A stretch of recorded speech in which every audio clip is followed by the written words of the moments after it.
Bonjour et bienvenue à toi dans cette nouvelle vidéo. Aujourd'hui, on va parler d'un thème qui est très important pour moi, mais qui est très important pour de nombreux étudiants, pour de nombreuses personnes. En effet, on va parler de cyberharcèlement. C'est vrai que le harcèlement est un fléau qui concerne et qui touche beaucoup plus d'individus qu'on ne le croit. De plus en plus de personnes sont victimes de harcèlement.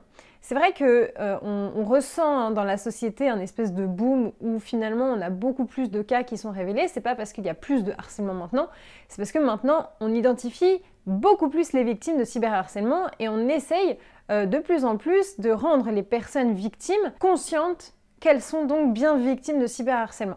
En effet, la grande difficulté pour une victime de harcèlement ou une victime de cyberharcèlement, peu importe, c'est finalement d'avouer qu'elle est vraiment victime de cyberharcèlement.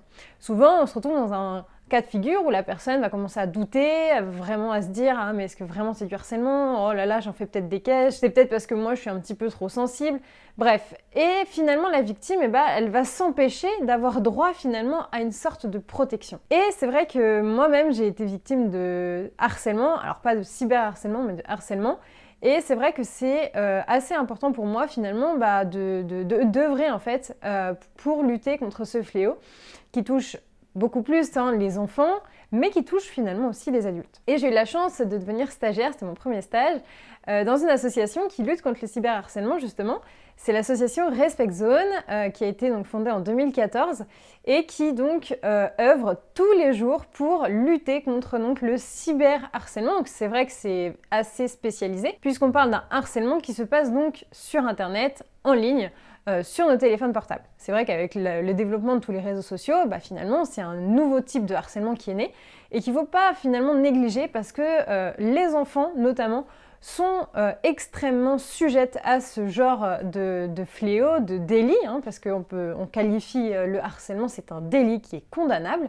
Et c'est pourquoi j'avais envie de vous parler de l'application qui a été mise en œuvre par Respect Zone, une application qui a vocation finalement à aider toutes les personnes qui peuvent avoir un lien avec le harcèlement. Ça concerne évidemment les victimes, mais ça concerne également les parents, les témoins, mais également ceux qui harcèlent. Et c'est ce pourquoi je trouve ça super intéressant parce que c'est une application qui donc met en mouvement tous les acteurs de donc cet harcèlement, ce cyberharcèlement. Alors à quoi sert cette application ? Déjà, moi ce que j'aime bien dans cette application, c'est que c'est novateur. Moi, c'est vrai que j'aime beaucoup les idées nouvelles.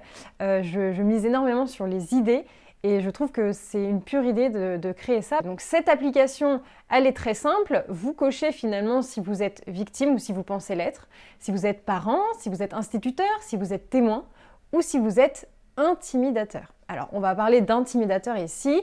Ce sont les personnes, bon, généralement, encore une fois, je n'aime pas trop faire des généralités, mais effectivement, l'application, elle s'adresse notamment aux enfants, aux adolescents, aux jeunes adultes. Pour autant, tout le monde peut évidemment utiliser cette application. Elle concerne, que ce soit du harcèlement individuel ou même du harcèlement de groupe, tout le monde peut avoir bien évidemment accès à cet outil. Et donc l'intimidateur peut également finalement être aidé. C'est-à-dire qu'on a des harceleurs qui sont conscients qu'ils sont en train de harceler, mais quand on parle d'un enfant de 12 ans ou d'un adolescent de 15 ans, est-ce que vraiment il est conscient qu'il est harceleur au sens de la loi ? Ça, c'est un petit peu moins sûr. C'est pour ça qu'on utilise le terme d'intimidateur. C'est pour finalement commencer aussi à entraîner l'individu à prendre conscience en fait de ce qu'il est en train de faire. Oui, c'est peut-être juste pour rigoler, c'est peut-être juste pour taquiner, c'est peut-être juste pour un petit peu se venger, parce que finalement, la personne qu'on est en train de taquiner, on l'aime pas trop. Mais finalement, c'est du harcèlement. Le harcèlement, c'est quoi ? Eh bien, c'est le fait d'intimider, c'est le fait de discuter, de regarder, de jouer avec les sentiments d'une personne, au moins à 2 reprises. À partir de 2 fois, eh bien on peut parler de harcèlement. Ce n'est pas forcément 10 fois, évidemment. Au bout de 2 fois, on peut considérer qu'il y a harcèlement. Bien évidemment, il y a différentes échelles. Donc cette application, elle te permet en fait, en tant que victime, si tu es victime, eh bien dans un premier temps, d'avoir de l'aide concrète de la part de Respect Zone. Respect Zone, ce sont des professionnels du cyberharcèlement et qui vont donc t'aider à créer un bouclier protecteur face à ton harceleur évidemment. Tu auras accès donc bien sûr au numéro d'urgence, ce qui est très important. N'hésite pas à les appeler. Bien évidemment, tout est anonyme, tout est contrôlé, tout est bien sûr en toute liberté. Il ne faut pas que tu aies une appréhension, un stress ou une angoisse par rapport à ces numéros. Personne ne va te tracer. Ces numéros sont protégés et sont là pour t'aider.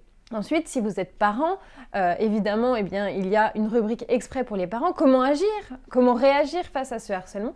Pareil, Respect Zone est là pour vous aider, pour vous donner des conseils et l'application a donc cette vocation.